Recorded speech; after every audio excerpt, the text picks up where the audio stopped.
Olá, na aula de hoje a gente vai conversar sobre otimização de código intermediário.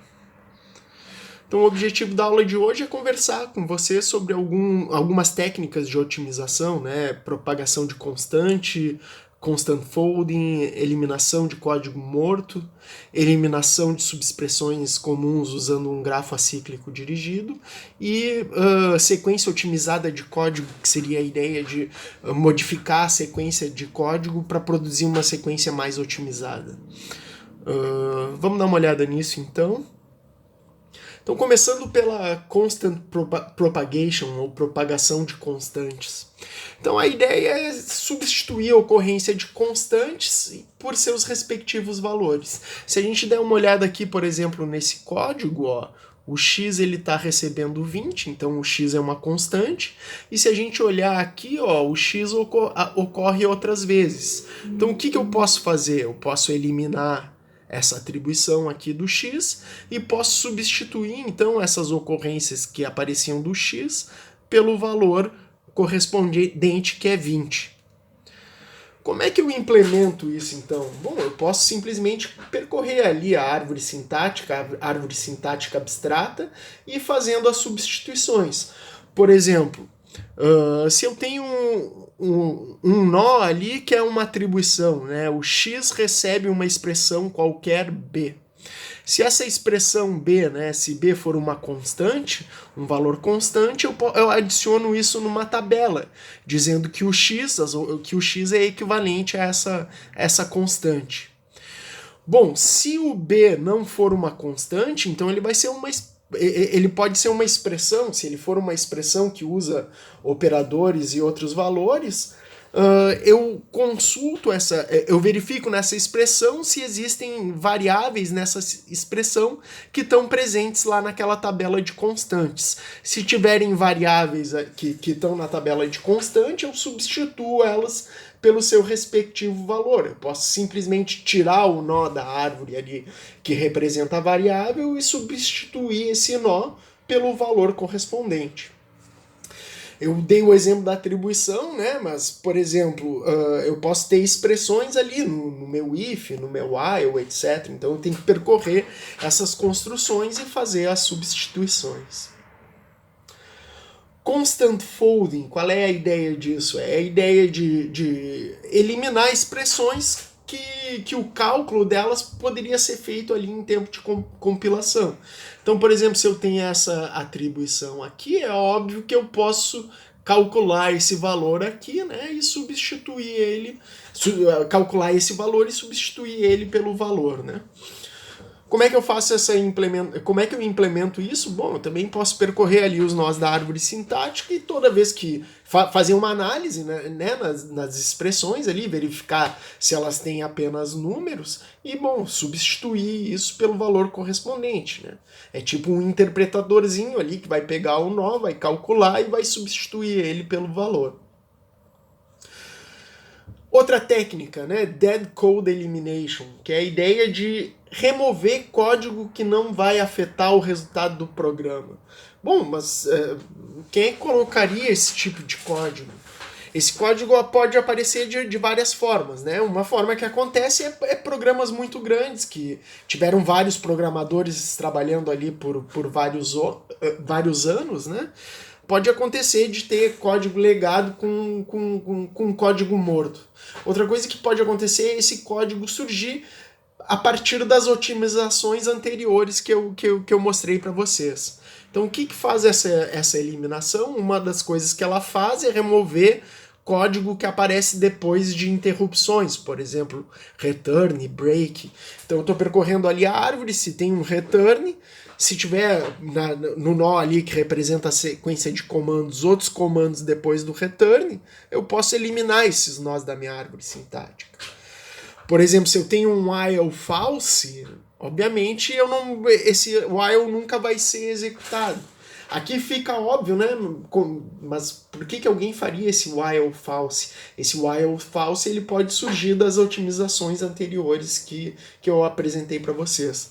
Da mesma forma, por exemplo, if true e if false, né? O if true eu posso substituir ele pelo ramo do then, e o if false eu posso substituir ele pelo ramo do else. Então eu vou ali percorrendo a árvore e fazendo essas otimizações.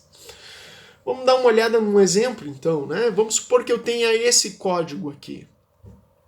Se eu aplicar o constant propagation, ó, notem que eu tenho o i, que é uma constante, né? E o i aparece aqui nesses dois casos. Então eu posso eliminar aquele i lá de cima, né? E substituir o i aqui por 3 e o i aqui por 3. Então a gente obtém esse código aqui, né? Se eu aplicar constant folding, que é a ideia de calcular as expressões que eu posso calcular, ó, 3 maior que 10 eu posso substituir por false. E 3 mais 1 eu posso substituir por 4. Agora, olhando aqui nesse código resultante, eu tenho um if false, né? Esse if false é um código morto, correto? Eu posso substituir ele pelo ramo do then, e aquele código inicial que eu tinha aqui, ele acaba virando somente essa instrução que está aqui. Então, uma outra otimização é a eliminação de subexpressões comuns. Essa otimização ela trabalha com blocos básicos. Então, eu pego o meu código e quebro ele em blocos básicos, o código de 3 endereços, né? O que é um bloco básico? Então, é um trecho de código sem desvio.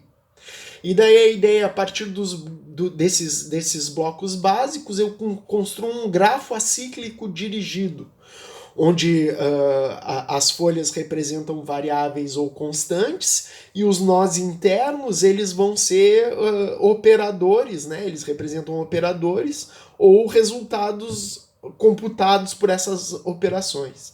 Vamos dar uma olhada nisso, então.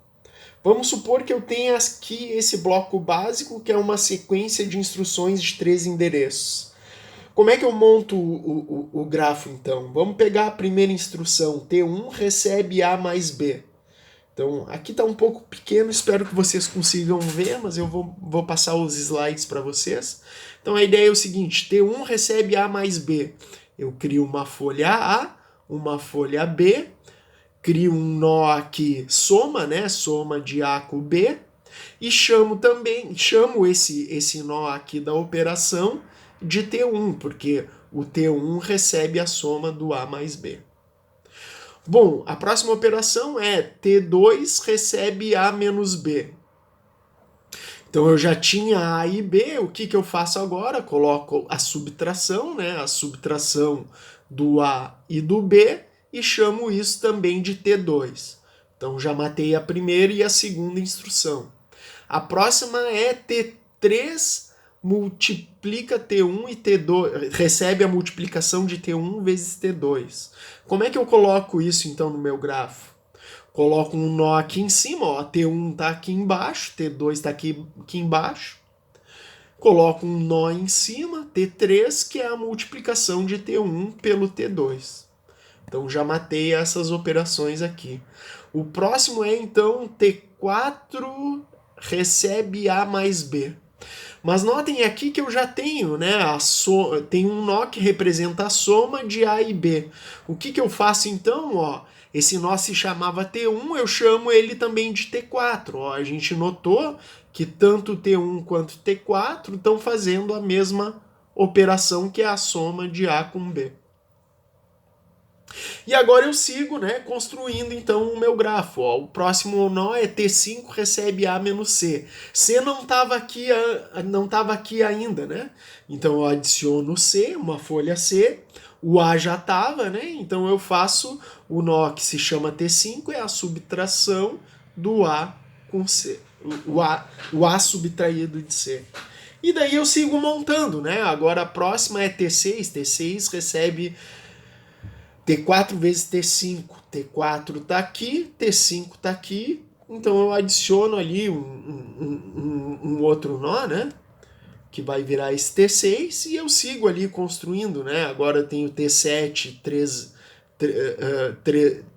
T3 vezes C, T3 vezes T6, então T7, T3 vezes T6, e aqui eu tenho Y recebe T7, então eu chamo o y também de T7. Notem que eu descobri aqui, ó, duas operações aqui que poderiam ser eliminadas, né? Que eu não poderia eliminar, né? Uma dessas variáveis poderia eliminar T4, e como eu tenho aqui esse nó, eu poderia já fazer direto essa expressão aqui, o y recebendo essa expressão, certo? Então poderia eliminar essas duas coisas partindo desse grafo. A outra ideia é sequência otimizada de código. A ideia é mudar a sequência das instruções sem modificar a semântica. Para que fazer isso, né? Eu consigo eliminar algumas operações ali, por exemplo, de carregar valores em registradores. Essa otimização ela é baseada naquele grafo anterior, que vai percorrendo o grafo e vai montando uma nova sequência de instruções em uma lista.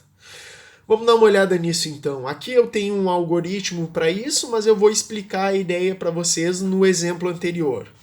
Então tá aqui o grafo que eu tinha e eu tenho que gerar essa lista L. Como é que eu gero essa lista L? Bom, eu começo por um nó que não esteja em L ou que aliás, eu escolho um nó que não esteja em L e que todos os predecessores dele, se existem, eles já estejam em L. Como L está vazia, né, a única coisa que se encaixa aqui é o T7. Depois que eu coloco um nó nessa lista, eu sigo pelo lado esquerdo aqui e faço a mesma pergunta. Ó. T3, todos os predecessores de T3 já estão na lista L? Sim, né? O único predecessor é o T7. Bom, então eu coloco o T3 aqui dentro. Agora sigo aqui para a esquerda, né? T1 já está lá? Não, T1 não está lá. Todos os predecessores de T1 já estão lá? Não, todos os predecessores de T1 não estão lá, porque o T6 não está lá. Bom, então agora eu tenho que escolher um outro nó que não esteja lá e que todos os predecessores já estejam, né? Quem se encaixa nisso seria aqui o T6, né? O T6 não está no L e todos os predecessores dele, o único predecessor dele é o T7, já está lá. Então eu coloco o T6 aqui na minha lista. Sigo novamente pela esquerda. E daí eu encontro T1. Todos os predecessores de T1 já estão lá. Os predecessores são T3 e T6, eles já estão lá, então eu boto T1. Agora cheguei no final, né? Eu tenho que escolher então um nó que não esteja lá e que todos os predecessores já estejam. Nesse caso, poderia ser tanto o T2 quanto o T5. Eu vou botar o T2 e o T5 e agora eu já percorri então todo o meu grafo. A lista gerada, então, é aquela que eu coloquei ali antes para vocês, né? T7, T3, T6, T1, T2, T5, tá certo. A ordem, a sequência otimizada é o inverso dessa lista aqui. Então seria T5, T2, T1, T6, T3, T7. Ou seja, é essa aqui a sequência otimizada. Então o algoritmo ele retorna uma lista e a sequência otimizada é o inverso dessa lista.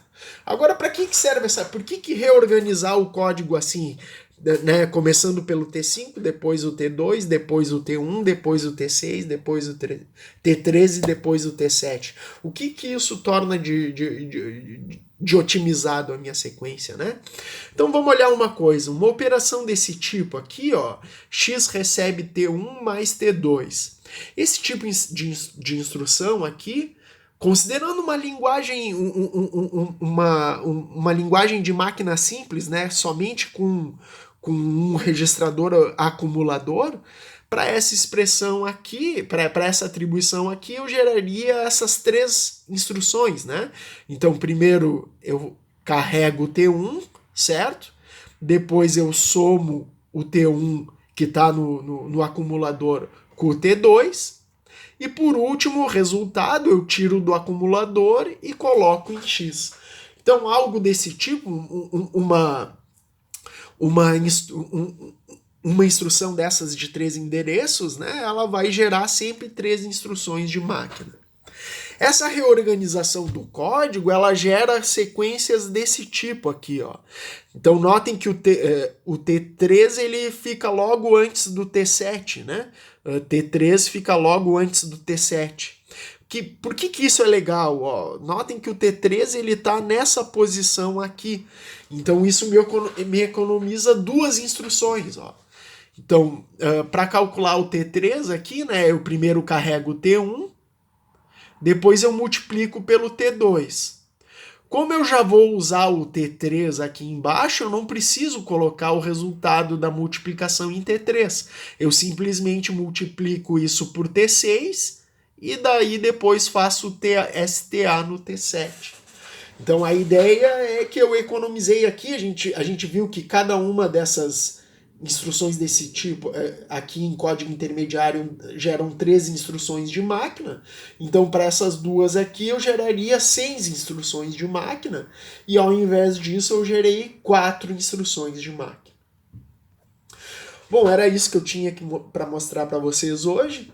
A aula foi preparada com aquele livro do Arro, né? A segunda edição dele, aquele livro que eu falei para vocês, que é o livro do Dragão, de compiladores, princípios e técnicas, e o outro é o livro da